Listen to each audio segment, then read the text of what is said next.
ప్రియ స్నేహితులారా, నేటి ఉదయకాలపు వాక్య ధ్యానంలోకి ప్రేమపూర్వకమైన ఆహ్వానం తెలియజేస్తున్నా.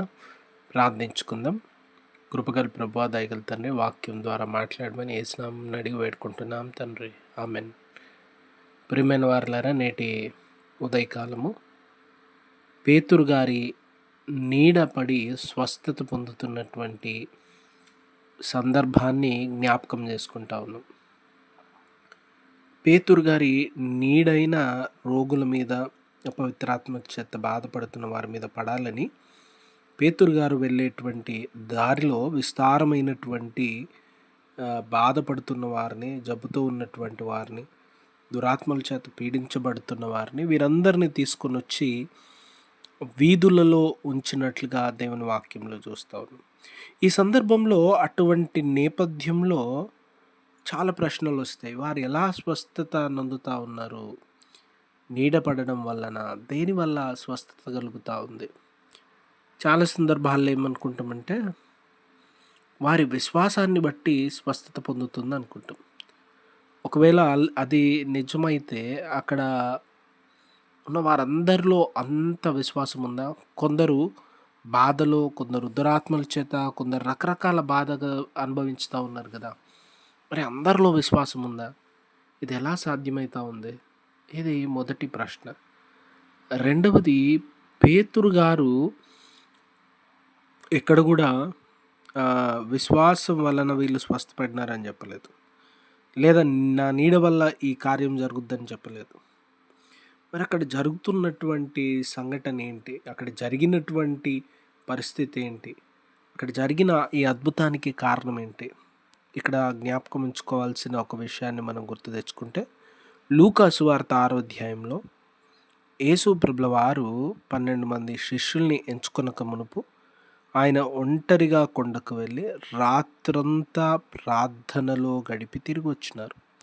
రాత్రంతా ప్రార్థనలో గడిపి తిరిగి వచ్చినాక, రాత్రంతా తండ్రితో గడిపి వచ్చిన తర్వాత ఆయన నుండి ప్రభావం వెడలి వెళ్తూ ఉంది. చూడండి, దేవునితో ప్రార్థనలో ఉంటే దేవుని శక్తి, దేవుని సన్నిధి, దేవుని ప్రసన్నత, అక్కడ అద్భుతాలు జరుగుతూ ఉంది. యేసు ప్రభుల వారి నుండి ప్రభావం వెడలు వెళ్ళి స్వస్థతను దయచేస్తూ ఉంది. అంటే యేసు ప్రభుల వారు ముట్టుకొనక ముందే, ప్రార్థన చేయకముందే ప్రభు నుండి ప్రభావం వెళ్ళిపోతూ ఉంది. పేతురు గారు యేసయ్యతో సమయం గడుపుతూ, యేసయ్యతో జీవిస్తూ, యేసయ్య మార్గంలో నడుస్తూ, పరిశుద్ధాత్మ ప్రసన్నత పేతురు గారితో కూడా ఉంది కనుక పేతురు గారు వెళుతుండగా పేతురు గారి నుండి ప్రభావం వెళ్తూ ఉంది. యేసు ప్రభుల వారి సన్నిధి ఉంది. యేసయ్య సన్నిధి ఉంటే, యేసయ్య మనతో ఉంటే ఆయన ప్రభావం స్వస్థపరుస్తూ ఉంది. ఆయన సన్నిధి స్వస్థపరుస్తూ ఉంది. యేసు ప్రభుల వారు ప్రసన్నత పేతురు గారితో కూడా ఉంది కనుక ఆయన నడిచి వెళ్తూ ఉంటే, పేతురులో కేవలం ఒక అపోస్తలులో, పేతురులో ఒక మనిషినో, పేతురులో ఇంకేదో చూడట్లేరు. పేతురులో యేసు ప్రభుల వారిని వెతుకుతూ అక్కడికి వస్తూ ఉన్నారు. యేసయ్యలో విశ్వాసం ఉంచితే ఏం జరుగుతుంది? యేసయ్య దగ్గరకు వస్తే ఏమవుతుంది? యేసు ప్రభుల వారు ఏం చేస్తారు? యేసయ్య నామంలో జరుగుతున్నటువంటి అద్భుతం, యేసు ప్రభుల వారి శక్తి, యేసు ప్రభుల వారి రక్షణ కార్యం.